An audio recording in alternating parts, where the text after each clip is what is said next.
Hello，大家好，那我们又可以直播了。对，OK， 好，那我们就先开始我们的节目，这样。大家好，我是思琪老师。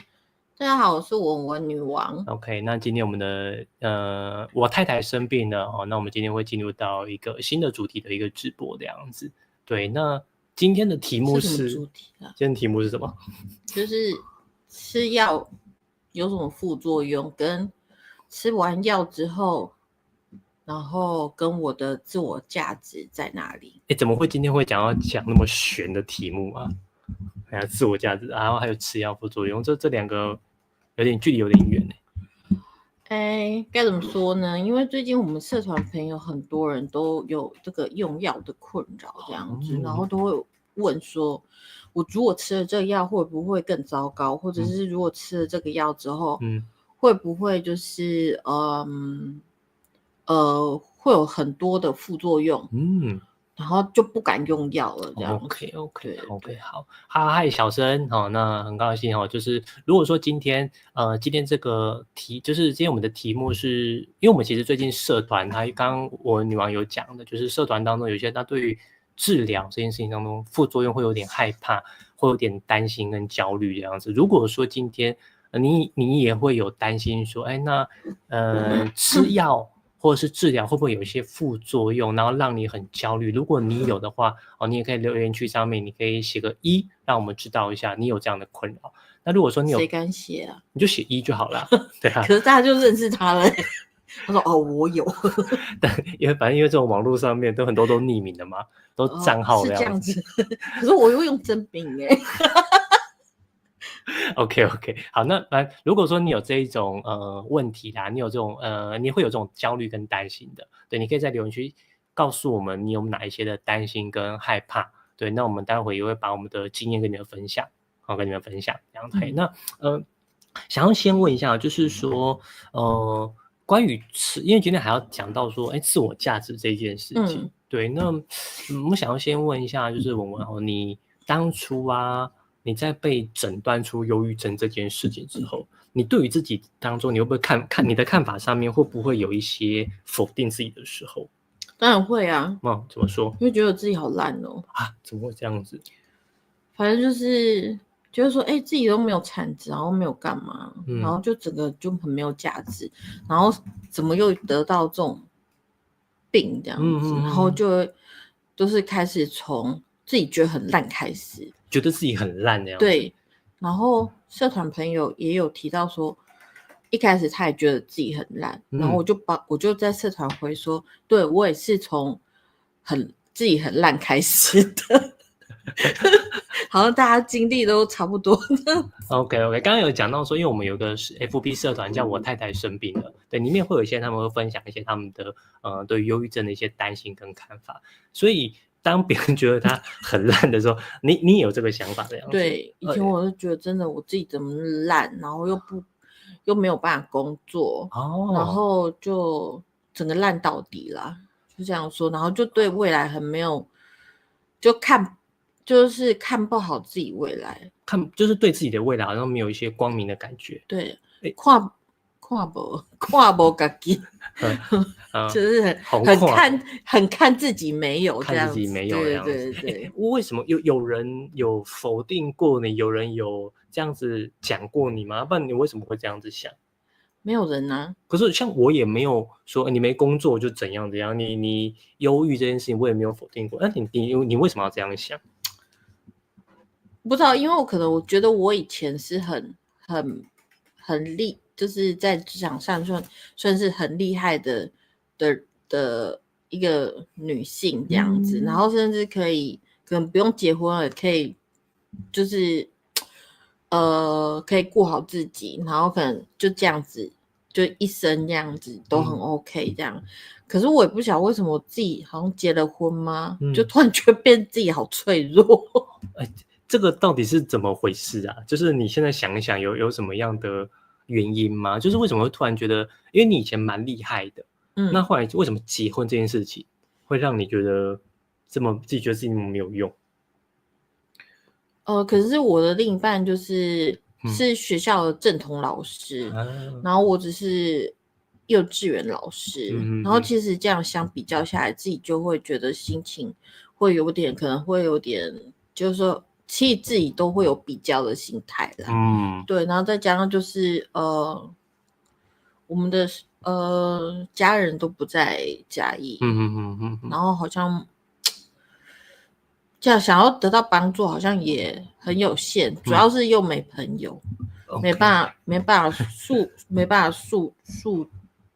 诉说自己的这个不舒服，对，没有发泄管道这样子，对 ，OK。而且一开始我从台北下来的时候，我们两个一起从台北下来的时候，我每次只要去，就是有一段时间回台北的时候，我都是含着泪水回台北，因为实在太开心了。然后就看到台北，我就哭了，这样子，就是我的家乡这样子。然后就有朋友啊，有婆婆啊，都在台北这样子，然后就很开心。那时候真的就是说，因为我们本来都是北部人，我在台北生活了20多年，我大学之前都在台北。对，那我们之前是宜兰人，那他大部分的时间都在台北工作。对，那是因为我工作的关系，所以我们才到南部来。对，然后到南部的时候，可能这个无亲无故啦，所以说让我这样有一些很不适应这样子。没错。对，而且因为我们的朋友生活圈之前都在台北，没错。所以说来这边的时候都不知道找谁。而且女生就比较需要有那个姐妹啊，就需要姐妹淘聊一聊这样子。可是来嘉义完全没有，因为那个 tempo 跟不上嘉义。你知道，就还是有点在之前的时候，嘉义真的是还是有点差距啦。那个比较慢啦，比较慢这样子，就是说这个生活步调比较，而且生活比较慢，然后那个头脑也没有那么灵活。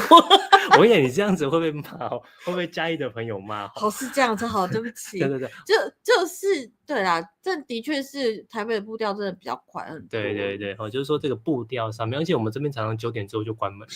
对，就是然后10点好像已经是台北的凌晨3、4点那种感觉。对，就是说这个就是好像没有什么夜生活的感觉这样子，所以那个时候其实我蛮不能适应的，因为我都期待礼拜五就周末夜，然后就可以开始去看电影，然后是看午夜场啊，还是说就是可以去跟朋友去茶坊喝茶，然后打牌之类的这样子。因为我们没有赌博，只是纯粹打那个就是以前都会有那个打牌，对，打扑克牌之类的这样子。然后结果现在就完全都没办法期待今天是礼拜五，因为只要一到礼拜五还是要回家，就是都在家，也不太能去哪。我们也没什么地方开什么有趣的店这样子。对，而且他是非常喜欢看电影的，他很能够看电影。我不晓得有没有这些观众，你也是喜欢看电影的。基本上文如果你有的话，你可以在留言区告诉我们，你也是喜欢看电影的人。他很喜欢看电影，他是那种院线一出来，他当周，然后他就会马上就会去看，一定要去看，不然隔周呢没去看，就会被隔周的新电影就追着跑这样子。对，他是非常爱看电影这样子。对，很多不是都1到5上班，对，那1到5上班，那在礼拜五下班之后，应该就是期待一个小周末。对只是说这个地方大概没有什么夜生活。之前现在都没有，现在好一些了，然后之前在以前没办法适应嘉义的环境的时候，要这样说，在10年前这个时候这样子。对，那所以因为像他就会很喜欢去看电影，看这个很多的这个，而且他看的影片路很广。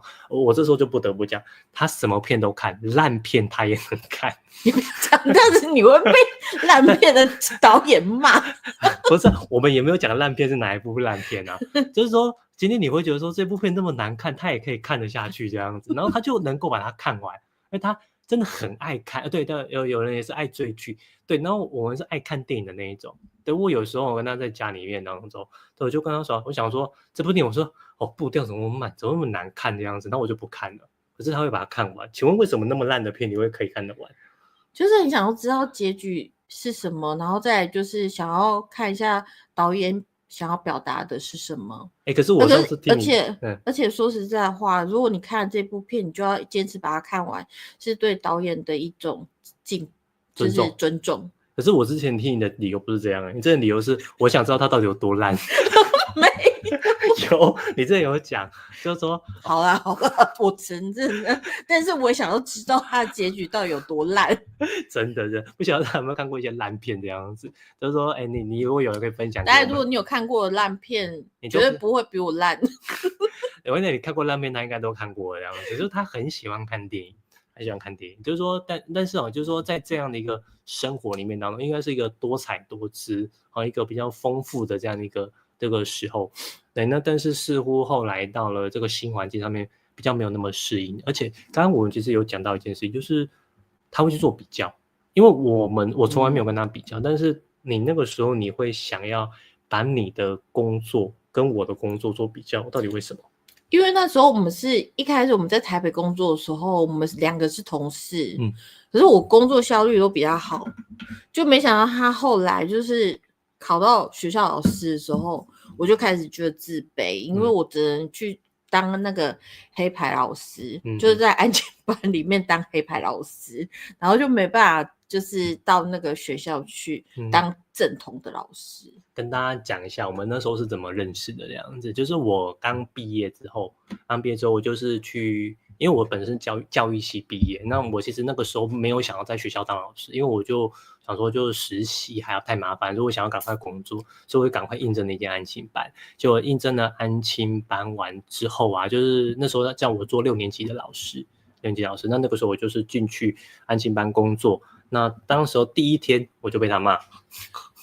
我这不要再讲了啦，这讲很久了耶。我觉得这件事很好笑我要讲一下，我那个时候就是就是暑假吧，那个时候是暑假，那是因为对新学期就是暑假开始嘛。对，然后我就是被招聘进去，那我就想说那个时候就带学生做功课教进度这样子，结果后来我记得那时候还是11点半的时候，那个时间我记得很清楚，11点半的时候，然后后来就是有一个人就开我教室的门，就说新来的，你走不出来打饭。然后我就想说这个人怎么那么凶这样子，然后我那时候的想法是这种女人谁要娶她这种女人谁要娶她这样子，结果后来我就娶了她这样子。对，那当时候我们安亲班里面是王牌教师，王牌教师就是说他的工作能力很强，那主管也很信任他，那他带的班然后成绩也很好，很好，所以其实都对他的能力上面都是就是比大拇指的。可是后来里面当中，因为后来我换了跑道，我当了学校老师，所以你对于这件事情你是蛮不能接受的。对，我很不平衡。到底在不平衡什么？那是我上班这件事情跟你也没什么关系啊。但就变成说，同样原本是一样的职位，然后突然变成你好像成就很高，然后我成就很低这样子，然后就开始陷入一个觉得怎么自己好像有点不太配得起他，因为他是在学校老师，然后学校的老师们就是只要就是有聚会的时候都会自我介绍，然后介绍到我的时候就是说幼稚园老师，然后我就觉得好自卑因为大家的老师的另一半都是老师老师都能跟老师结婚在一起对，所以我就蛮自卑的这样子。而且那个时候我们刚结婚，我就发现想说他为什么上班回到家之后，然后脾气特别大，就是动不动就会找茬这样子。所以我那个时候我觉得我第1年的婚姻其实还过得蛮辛苦的，我就想说干嘛一天到晚跟我吵架，而且莫名其妙的吵这样子，就是说没事这种东西也可以发脾气，又回来的时候就会嫌我说这个也没做那个也没做这样子。对，那我就因为那时候是因为你提早我1个小时下班，所以我很火。对，就是因为这一件事情让我觉得我好火，为什么你可以提早1个小时下班？对，然后薪水又比你多，对，然后还可以去打球什么之类的。对，然后我回到家累得要死，还要煮饭。对，因为我不会煮饭他又很会煮饭，我想说他应该很喜欢煮饭，就让他煮。其实没有你没有喜欢煮饭回到家真的很累，怎么煮？我回到家要6点半的、然后要赶7点吃饭，半小时要做好饭菜。其实我每次都是这样赶的。所以那个时候其实好像压力比较大一点点。对，就是说后来就有点就是有点小崩溃这样子。所以那个时候当中对自己就会产生一些比较没有价值的感觉。对啊，没错。那当你被诊断说是忧郁症的时候，你那时候为什么就会觉得说自己很烂这一件事情？就是说让自己就是说当得忧郁症这件事情是一个生病，我想应该周围的人应该可以体谅啊。为什么你没有办法去体谅自己的这件事情？我为什么没有办法体谅自己生病？因为我觉得我很强，我为什么会生病？你很强，为什么会生病？这什么意思？可以多说一点吗？就是因为真的在台北的时候，就是在台北过生活的时候，真的是工作游刃有余啊。然后就真的不需要太多，就是好像真的没有太多的压力吧。因为工作很好，很顺利。然后再让朋友都在那边，然后只要就是放假，就是一定会去。揪一揪出去玩，对，揪一揪，然后不用出去玩，但至少就是去喝个茶，聊个天，然后讲一下学校的坏话，对，主管很那个啊，怎么样之类的，这样，对，那这样子的话，其实就有一种松懈的感觉，然后那时候就觉得，哇，整个生活好像很多彩多姿，好开心哦，这样子。对 ，OK， 所以说这样看起来当中，这样听起来当中，其实那个时候的生活，后来因为生活方式改变这件事情啊，这是一个原因。然后再来就是生病之后，你对自己也不太能够理解自己为何会生病。对，你有想，你现在10年了，你有想过为什么你会得忧郁症吗？我觉得绝大部分应该是来自于就是其实在这没有亲人，第一个啦。那第二个就是其实那时候的工作压力也蛮大。而且那时候我来的时候，我就一边工作一边读书，然后把幼教给就是课程上完，然后29岁嘛，29岁还31岁拿到大学的毕业证书。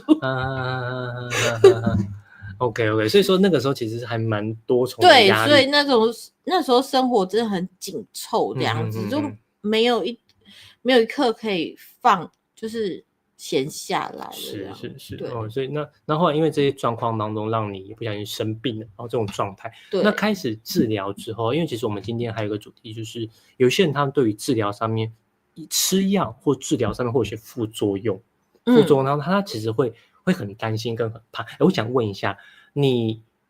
有没有吃像这种治疗忧郁症的这些药物或其他药物，那有一些副作用让你觉得很不舒服的？当然有，但是这个药物我觉得不好在这边说，因为你可以讲一下你的副作用的状态就好了。对，就是服药之后一开始一定会不舒服，因为你血液浓度没有这些药物的产生，所以那时候大概不舒服1个月。但是医生说，但是这些副作用都是看人的，不一定每个人都会有，所以这是我要特别讲的。所以那时候，但是呢，因为专业的医生要我配合用药，然后跟吃药，这是一定要的。所以我也得忍过那个副作用的时候。那我的副作用大概就是头晕，然后想吐这样子。想吐。对，头晕想吐是最主要的副作用。那大概就是这样。然后那时候也是因为伴随着失眠啦。对，所以呢，头晕想吐，然后没有办法工作啦。因为那时候整个就是那个什么自律神经失调很严重这样子，然后在学校站也站不稳这样子，然后还要我先生去载我回来这样子，所以干脆就辞掉工作。但是那个副作用我觉得有一个很好的地方的附加价值，就是你突然变好瘦。因为吃不下。对，吃不下，然后又想吐啊，然后整整1个月1个多月，对，然后那时候我就很瘦，自己好开心哦，然后又生病，难过又开心，我也不知道，心里好像有点怪怪，有点很困惑这样子，一下很不舒服，心情很难过，但是看到自己瘦又开心。我真的不是哭笑不得这样子。没错，对对对。那就是说有一些人啊，其实他对于像这种治疗过程中，他会有，我想问一下你对副作用的看法，因为有一些人他其实很担心说啊会不会吃了药之后，然后变得比较笨没啊错，然后脑袋不好使啊。对对对，其实我一开始也是这样。然后我妈也是跟我说，你莫吃那个药啊，不然你要洗肾哦，就是要洗肾这样。对。可是其实现在的药的就是排出体外的那个是真的很棒，所以就是没有什么。其实一开始我也会想说啊，怎么办？那这样我要吃药一辈子，我真的不想要再吃药一辈子。可是我发现每一次我反而会担心，我又会陷进去那个漩涡里面。然后我很喜欢我现在的就是我很喜欢我现在的情绪，然后跟我现在的生活，所以我会觉得说，那用药其实是可以改善我的生活品质，这样子，不让我就是每天就是自怨自艾，对，自怨自艾，然后就躲在那个房间，然后怎么样都不出来，这样子，对。也就是说，之前如果可能没有吃药的时候，没有治疗的情况下，你可能这个身体的状况、心情的状况其实很低潮的，没错，你就是没有办法，就是有过好日子的。对，就是那时候真的又想死啊，然后又没有办法睡觉啊，然后又各种状况，然后什么手脚冰冷啊、发麻啊，就是自律神经又失调啊，那根本就是生不如死，因为一直冒冷汗，然后你可能手脚很冰冷，可是又一直冒冷汗，然后整个状况就是很奇怪这样子。对。然后我真的就是这样的状况，我其实蛮没办法接受的，就觉得哇，怎么到处都有病痛这样子。那看医生之后，医生那你就是建议用药嘛。对。那用药完之后，我反而觉得，好吧，我不得不承认，就是专业的医生给的药物真的必须配合这样子，不要自己停药这样。你有自己停药的经验吗？其实有啦。你可以讲一下停药后来当中的状况吗？其实停药后的状况其实是有一点点恐怖，因为停药完之后，我那时候就是也有原因想要停药，所以我自己偷偷停药这样子。然后我想说偷停药的大概一两个礼拜应该就没事了，这样就没想到停药的两天后，整个人就是非常糟糕。对，然后你那个糟糕是指什么样的糟糕？那种糟糕就是你好像陷进了全部，就是整个陷进漩涡里面，然后整个就变得更忧郁。就是本来是平的，就是这样平的，然后突然间荡下来了，而且是直线这样子，然后就是好恐怖哦。然后那时候我整个人也是就是超级不舒服，然后是谢老师带我去再赶快回诊这样，然后我就跟医生说你怎么？我说我没有吃药。他说你怎么可以不吃药？你不知道这个不吃药之后的后果很糟糕吗？这样子。然后我说我知道啊，因为我现在就是没吃药啊。然后我就跟他说，我就说我知道，我知道啦，我会乖乖吃药这样。然后叫他就不要再骂我说我知道错了。好像小学生被骂。对，因为其实我还蛮尊重我那个医生的。对。OK。所以说好像我们其实会很担心在服用药物的初期的那个副作用。对，没有错。那可能因为这些副作用会让你觉得说好像现在的生活上面可能状况不是很好，所以你会很担心，但是它似乎是一个过程。对，没有错。对，它是为了要后面当中有更好生活品质。如果说你今天用了药之后，那没有按照医生的指示，可能过一段时间他的状况可能会更加严重。对，对，那更加严重的话，你的病情当中就会延误到那个治疗的一个状态啦。对，所以说这鼓励大家就是说，一定你今天要做任何的使用药物当中的指示，都一定要经过医生的讨论、同意这样子。还有就是我用药10年，到现在都还是会配合医生调药。例如说我心情太嗨也要调药，然后呢，或者是睡不着，就是睡觉的时间已经吃药了，可是我睡觉的时间拖很久，可能拖2个小时才睡着，而且睡的品质也不是很好。那这个我也是还有在调药，所以到现在我都在调药，而且是乖乖吃药的。对，也就是说这个状态里面呢，它其实是需要不断的调整啦。对，那我可以明白有一些可能不知道是家长啊，或者是亲属，他们担心说长期吃药会不会对身体上造成一些影响跟伤害。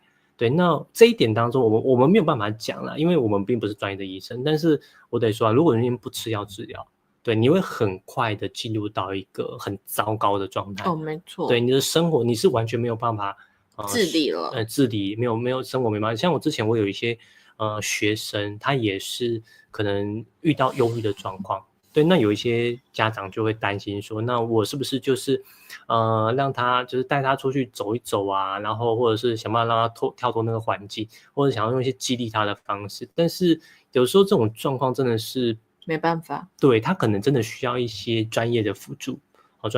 所以说最近其实社团上有一个有人有问到说，那好像住院这件事情，对，就是说让他就是家属当中可能需要去住院治疗，他们会很担心很害怕。对，那之前其实我有一个学生，对，他也是需要到住院的程度。对，那当时候家长也是会一样的担心跟害怕。那我就跟他说，其实如果今天你是忧郁的状况需要到住院不是因为你没有救了住院，而是因为医生他想要赶快的快速调药。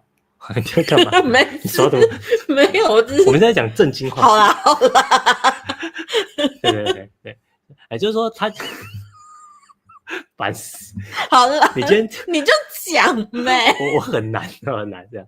对，好，就是说医生，因为我们通常调药啊，就是回到家里面，然后就是你有的状况调药，然后再回诊，就是他其实会来回很久。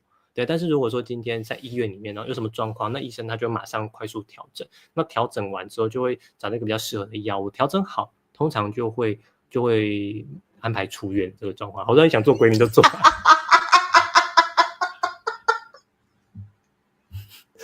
我笑一下。你笑一下。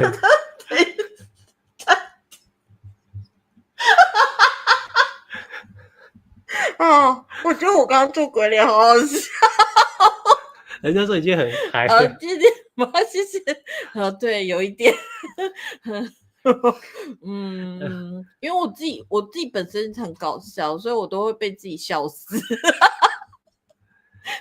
对，你很难相信一个这么充满笑容能量的人，然后他是忧郁症患者这样子。对，因为我觉得有机会可以再聊这个区块。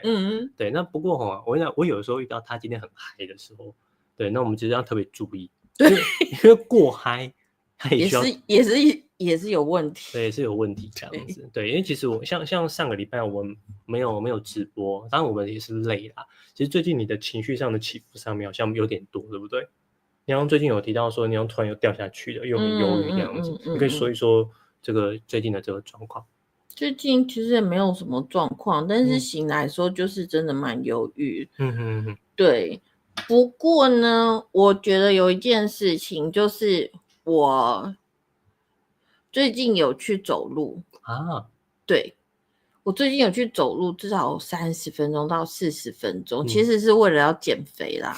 对，但是我发现去走完路之后就好好睡觉哦，就是还没吃药我就想睡觉。而且睡完觉然后精神很饱满的时候，我就整个心情就很好，所以其实今天最近的心情是特别好的，对对，是因为开始了试着去走路的一件事情的习对，惯，出去走路，OK， 所以说好像其实，但我们一定是希望大家可以运动啊，但是有时候真的要强迫运动这件事情，没有，就不要强迫自己，对，不喜欢做事，只是因为我最近是被医生逼着一定要去运动，我才医生不会强迫你吗？你这样不是医生强迫你了？对，那你怎么会接受？没有，是因为我得减肥，因为我的红字太多了啊，对，所以我得去走路减肥。但是如果不用没有红字的话，打死我都不会去走路，因为忧郁症谁想要走路，谁想要出去吹吹风啊？我都待在家啊。就是因为你今天是另外一科医生跟你说，对，不是精神科医生啊，不同医生啊。对啊，其实就是不同医生也有同样的说法，你出去走一走，走1万步心情就好很多这样子。但这件事情讲了10年，你也没做，是最近已经被另外一个医生，就是减肥医生，就是代谢科的医生，对，代谢科医生，下通告吗？就是通牒，对，这样子。就说你一定要稍微运动一下，对，没有错，没有运动的话，可能就没办法。对。今天有小生有提到说，他以前是 O 型人格，到是 A 吧？A 型人格，A 型我知道 A 型人格，跟大家讲一下 ，A 型人格就是其实A 型人格通常他比较仔细，然后做事当中比较谨慎，比较完美主义这样子。对，所以说其实 A 型人格的这个压力上面通常会比较高一点点，自我要求比较强一点点。对，那现在小生现在高3了，所以当你在这种对于自我要求比较高的时候，然后又有考试的压力，可能在这个状态里面当中，有的时候我们可能我们其实现在是学测前1个月，我大概知道很多的学生大概这个最近压力其实很大，所以我最近特别做了一些这种学测前的啦，然后压力释放的这些影片，就是希望大家可以慢慢的做一些抒压，让你知道说，那我可以怎么样去面对到自己的这个考试的这个状况。对，那今天我们其实在聊到这个区块里面当中，对，就是说其实我觉得他也是蛮 A 型人格的，他这个人当中做事很要求完美，然后你看我这讲一下，他有一件事情是他不管在哪里都一定要做的，叫做兑现。对齐，对，对齐兑现，来讲一下是什么东西？那个就是地板上会有线，地板那个瓷砖上面不是有线吗？那就是我们的桌子啊、桌角啊，都要对在那一条线上，就是都要同一条线上。所以如果那个桌子只要移位的时候，就是只要移位或者是有点不整齐的时候，你只要再把它排在那个同一条线上，就是对，就整齐了。所以很多东西你都需要兑现这样子，所以就是你兑现完之后，你整理的时候，你就会记住，就是在这里。对，就这样。就是说你就是家里的摆设一定要兑现。对，我讲一下，因为以前我们是安亲班的3年级老师，就小学的这个老师啦。对，就是我们以前小学都会要求桌椅要兑现嘛。对，这个很合理啊，因为学校都安排要兑现，我觉得在学校兑现合理。可是我之前就是跟他结婚第1年的时候，我不知道，然后我记得我有一次我就是可能不小心撞到桌子，撞到桌子完之后撞到，然后我就把它撬回来。你知道他跟我说什么吗？他说：“你怎么没兑现？”他跟我说：“真的。”对，他说那个桌子要兑现，你不知道吗？我说：“什么要兑现？”然后他就跟我说：“你看这个瓷砖这样子摆，所以那个要摆到那个位置去。”然后我说：“干嘛这样子？”然后他后面讲了一句让我更惊讶的话，他说：“你知不知道我们家所有东西都有兑现？”因为其实都是我偷偷兑现，那因为都是我偷偷兑现的，然后兑完现之后呢，就看起来比较整齐。对，但是因为思琪老师他是属于那种撞过去歪了就算的了，对，然后我就会偷偷的兑现，偷偷的再把它兑现回去，这样子。对，最后才跟他讲说，我最后才很无奈跟他讲说，其实家里都有兑现。然后我那天去看，我真的很惊讶，什么吸尘器啦、电锅啦、冰箱啦，真的全部都对在瓷砖的线上面。对，我想说，就是任何像桌子也是啊，对，然后柜子也是啊，对，全部都是这样。然后我那时候想说，为什么要过那么累？没有累啊，可是你在整理之后，你就是知道那条线在哪里，你根本就不会累啊。对，就是说这个就是差异在，对，所以我们那时候常常吵架。他有说为什么你没兑现？你能够想象为了这种事吵架吗？我们就只是兑现跟不兑现的问题要吵架。对，就是说在面对到这个状况的时候，好像大家的性格会不太一样，性格会不太一样，所以其实我们他很多事情他都是很要求蛮仔细的，那对自己对别人各个部分要求都很高，所以他过去其实会有蛮好的成就跟肯定，主管都会觉得他能力很好，但是当他因为生病之后可能没办法工作，所以你对自己就开始产生否定了。对，那产生否定以后当中，那开始治疗吃药，那因为刚吃药好像那种状况又会更差一点点。对，更差一点，所以你可能对自己当中又更陷入更低的绝望里面。对。其实刚吃药的时候，我觉得要跟大家说一下，就是吃药，你如果一开始吃药的时候，大家不要想说我怎么吃药都没有好，那个药是不可能说今天吃马上就会好的，没有药是这样子，如果是这样的话实在太恐怖了，大概是要吃到2个礼拜左右，你才会有好转。因为它其实是个荷尔蒙的调整啦，对，荷尔蒙调整，所以说今天在这个过程里面，它是需要有一段时间过渡期的。对，那今天呢，就是说，你过去这10年来当中，这样的一个生命的状况，对你自己来说，你会觉得自己很没有价值。那你现在你是怎么样慢慢喜欢自己的？我觉得应该是这样说，其实很多人都知道我生病，所以他们就朋友们大家都很可以体谅我这样子，但是就是会有一些就是也会有人提醒我说，就是比较走那个心灵这个辅导的这方面，大部分的人都会说一定要跟自己的病共处这样子，你要去了解你的病，然后怎么共处。其实我一开始都不知道怎么共处，那个就是模糊的东西，我到底要怎么把它拿来共处这样子。然后直到我大概吃药个4-5年，大概5-6年，就是近几年来之后，我终于知道什么叫共处了，就是如果情绪来的时候，你就是好好的接受你自己的情绪，然后那个情绪呢，你也不要觉得说有时候我还是会觉得自己很烂，可是会烂到一定的就是会心情不好到一个谷底之后呢，我就会想说我不想要再这样烂下去了，所以呢，然后我都会嘲笑自己啊，说你干嘛那么脆弱？对，然后我想说，对啊，我干嘛那么脆弱？然后我就会慢慢的恢复情绪。是，对，那个是感觉好像有一个东西，然后有一个东西在跟自我对抗。然后我跟他对抗完之后，我就会觉得说，对，我干嘛要这样子啊？我生活也没有怎样，我干嘛要就是自己觉得很烂这样子？所以我就跟我的病共存了这样子，我就不是说很了解他，但是我就是了解他。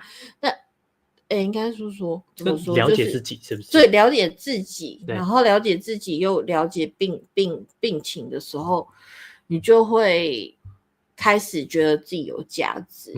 然后再加上，其实我朋友都说我很厉害。对，就让我觉得还蛮有信心的。我最近突然觉得好像很了不起。怎么说？就是因为我个人很喜欢手作，对，所以呢，很多朋友都会说，然后我就是会手作有哪些，就是可能捏塑黏土啊，然后刺绣啊，刺绣那个刺一朵花还是对动物之类的这样子。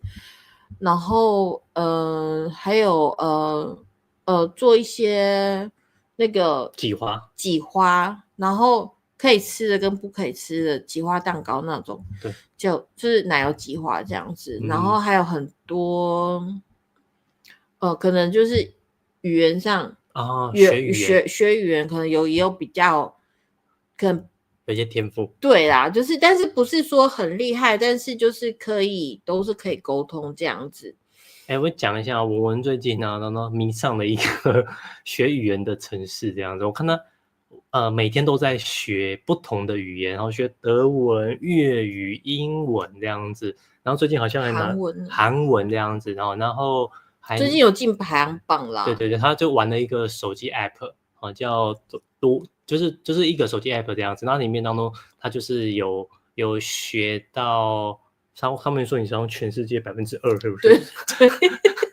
对，好，就是好像这个部分呢，他就觉得自己在这个当中的学习上面，他有一些兴趣跟突破。对，那也觉得很有成就这样子。对，那就有一天我朋友就跟我讲说：“你很厉害。”我说：“怎样吗？”他说：“你看你又会煮饭，然后又手做，然后又会语言，然后又会什么什么。”我说这样叫厉害吗？他说真的很厉害啦。这样我就回到家，我就跟思琪老师说，然后思琪老师我就跟他说，今天有人夸赞我很厉害，我觉得这是真的吗？这样子，然后我想说大家都会的事情，为什么要这样子到处炫耀？对，就这样子。但是其实他是真的，我觉得在这个部分当中，每一个人都会有一些他的价值，但是好像似乎我们常常看不到。就是我们可能容易看到不好的那一面，就做不好，像这边小生提到了，就说考试考不好，你就会自责，你就会就对自己当中在这个区块要求很高。我觉得这个是可能是性格上面的一个状况啦，很习惯的模式这样子。但是其实你可以更多的去肯定自己，就是在哪些地方中表现得很好。对，我曾经听过一段话，我觉得蛮好的，就是当你在低谷幽暗的时候，你要无限的看到自己的优点，看到自己的好的地方，让自己可以在你的生活里面当中去照亮自己，知道自己很好。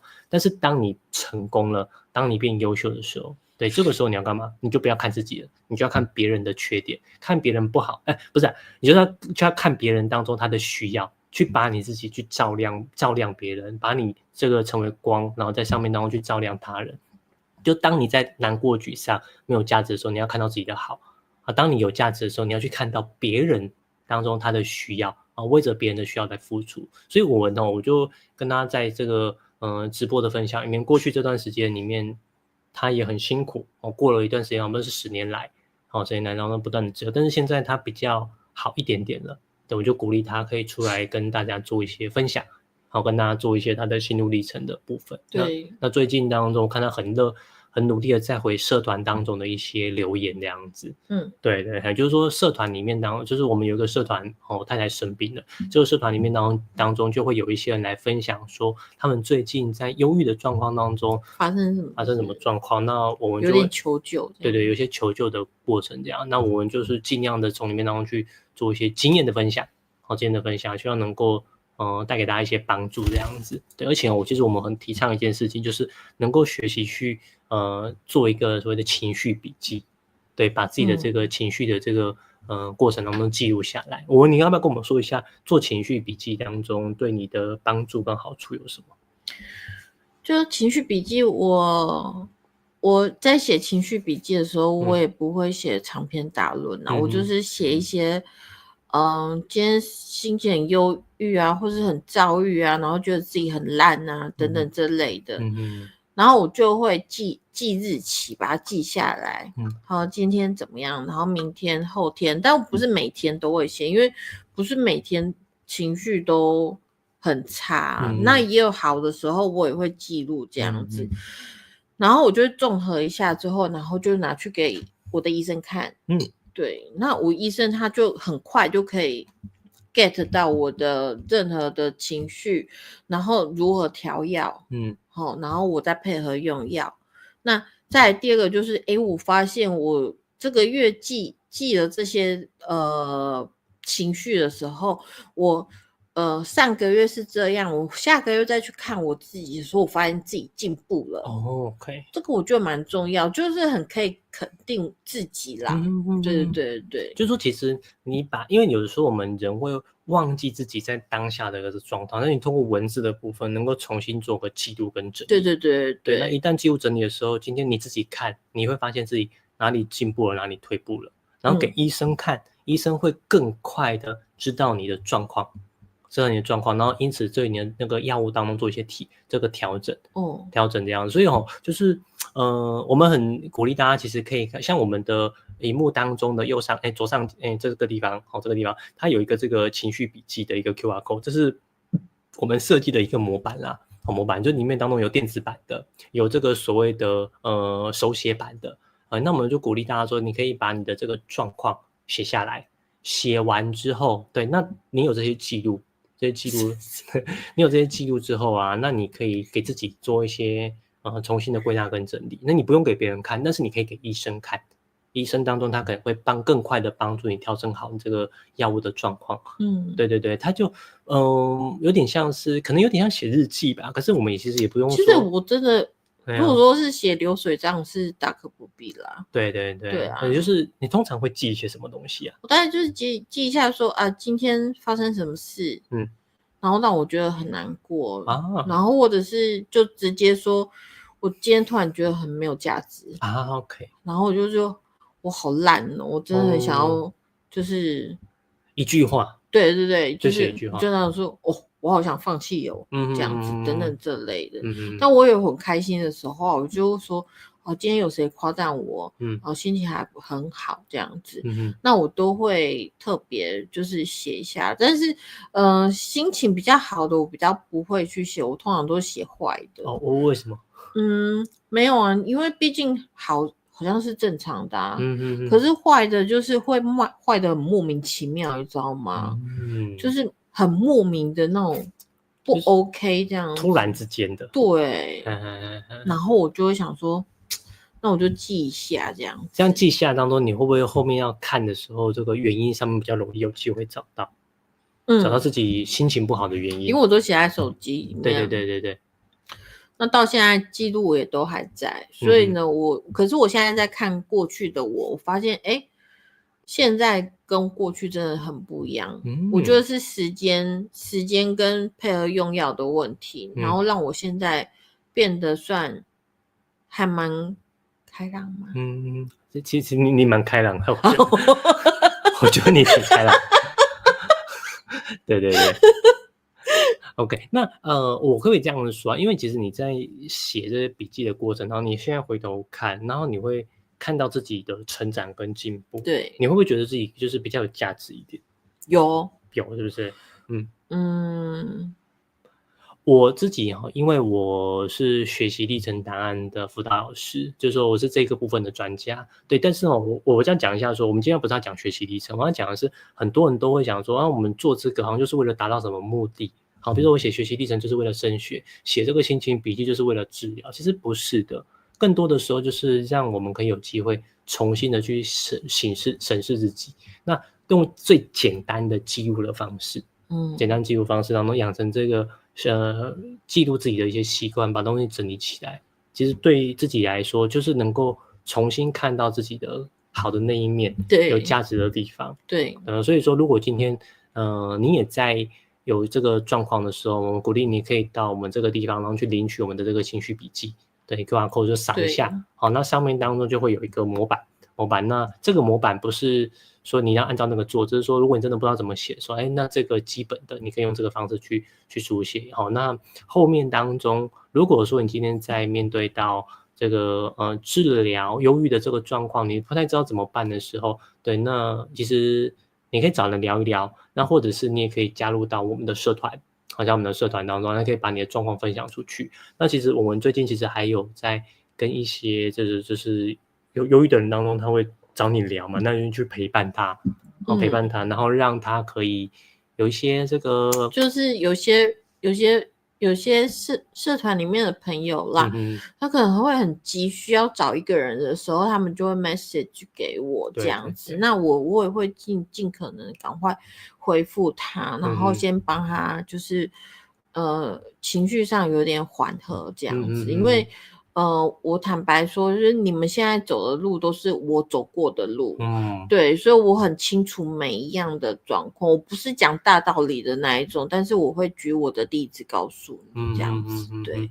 就是说，当然我们并不是说在那边什么提供什么咨商，因为我们也没有这个经验，我们没办法，对。但是如果说你今天需要有人聊一聊，对，那文文他很愿意开放他的时间给你们，但是我讲一下，我有跟他说，你不可以接太多人，因为你如果太多人找你要，你如果那个情绪负担，情绪就崩溃的一件事情，所以说我也会限制他。但是如果今天你很需要有人做一个简单的咨询也不是说咨询，就是说经验的分享，经验的分享，然后你甚至是很难过的时候需要人聊聊天这样子，对，那文文这边他是可以开放他的时间，然后来提供这样子的这个协助。不过最后就是另外私讯了或者是你在我们的社团里面当中留言，然后那也许我们可以在这里面，然后就会去提供一些分享也提供一些分享经历跟经验分享，希望能够帮助到大家这样子。对 ，OK， 好，那我想今天的分享就这样差不多到这边了，差不多好。那我们希望大家能够治疗上面有什么样的状况，就是先跟医生好好的咨询，然后慢慢的透过情绪笔记，试着去重新整理出自己的这个价值。对，那你现在当中可能会有点辛苦，但是这个过程里面当中，它会让你有机会给更多的学习跟成长这样子。对，那什么东西都不要勉强，慢慢来。对，真的不要勉强，就是家人叫你去做什么，你都不要勉强。对，我曾经叫他去运动，叫他干嘛，然后那个时候都被打枪，很多的反弹啦，状况都很多，所以我现在而且会大吼大叫，不要再叫我做什么啦，这样子。对，所以我现在我都不讲这样子，就是也不是顺着他，但是有一些东西就是我跟他说，那你如果想要这样做，对，那我就陪你做，对，那我们就会发展出一个我们适合的沟通模式。对，像最近他有提到说我好像比较忙，因为最近我们在特殊选材，很多的学生在面试找我，然后我晚上都没有时间陪他，所以他就说前天就跟我说，我觉得你都没陪我。对，你都没有陪我，我就很 sad 这样，很孤单这样。对，然后我就跟他说，谢谢你告诉我，所以隔天我就时间就排开了，我就陪他，陪我去走路。对，然后他就跟我说，我很谢谢我陪他这样子。对，那以前这种状况都是不会讲的，就闷在心里啊。我就想说，你应该要知道啊。我们不会知道，我们都不会知道，可以吗？没有讲，永远都不会知道。对啊，对，不要在那边自以为这样子，对，一定要讲出来。但是讲出来当中怎么去回应怎么去面对，整在那个对，这是我们家的鸟这样子，对，就是说让大家能够知道这件事情，跟大家分享一下。对，好，那的确就是说书墨这边就聊到，那不了解人都会有些误会，对，没错。但是其实你不太需要在意那些误会的人，因为他就是误会嘛，所以这就是他的错，误会就是他自己错误的想法，对，我们不要去内耗，对，不要去内耗别人怎么想我们，对，我们就看到自己的优势跟优点就好了，这样子，对，没错，对，好，那我想我们今天就到这边时间还没到了时间还没，就是运动时间还没到，然后说现在答是可能是要运动这样子，现在才运动好，我不晓得这样，姑姑可能是准备要去运动这样子，对，好。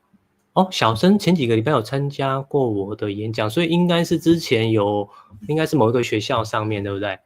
但是某个学校不然有哪？对，应该我通常都在学校里面演讲这样子。对，好，那谢谢小生，谢谢你那个有来订阅我的频道这样子。对，好，那如果说谢谢就是说谢谢你关注这样子，那有什么问题当中你也可以来做询问这样子。那我们今天比较是针对忧郁的部分做一些分享，对，那其他的部分当中，影片我们还是礼拜天当中会有这个学习历程啊、升学上面辅导的这种影片，对，那礼拜三当中我们就希望可以有直播啦，跟大家做一些分享这样子。对对对对，希望我可以啦。对，关键就在他，好吧，关键就在他这样。好，希望大家就是可以给我们一些意见，给我们一些鼓励，好，让我们知道说我们可以怎么做，那可以透过这种方式来陪伴大家这样子。或者是大家真的有疑问的话，我们都可以写在这个留言区，那等下一集我们就可以帮忙解答。对对对对对，很像今天的内容，我们就是针对过去我们收集到的一些问题，对，那收集起来。那你如果有这个区块，不然你今天是忧郁的就是说你今天是有这种情绪状况的，不一定是忧郁症啊，焦虑也可以啊，没错，心情不好啊，人际关系，所以你就可以写一下这样子。那我们这边当中，就是因为我们有一些忧郁的经验，对，我有霸凌的经验。对哈，霸凌的啦，这类似这不应该笑，对不对？但没办法，你就是很容易笑的。对对哈，但是我们就是通过这些经验分享当中，那希望能够成为大家的这个支持支持这样子。OK， 好，那我们今天的节目就到这边了。OK， 好，我们跟观众说拜拜咯。拜拜。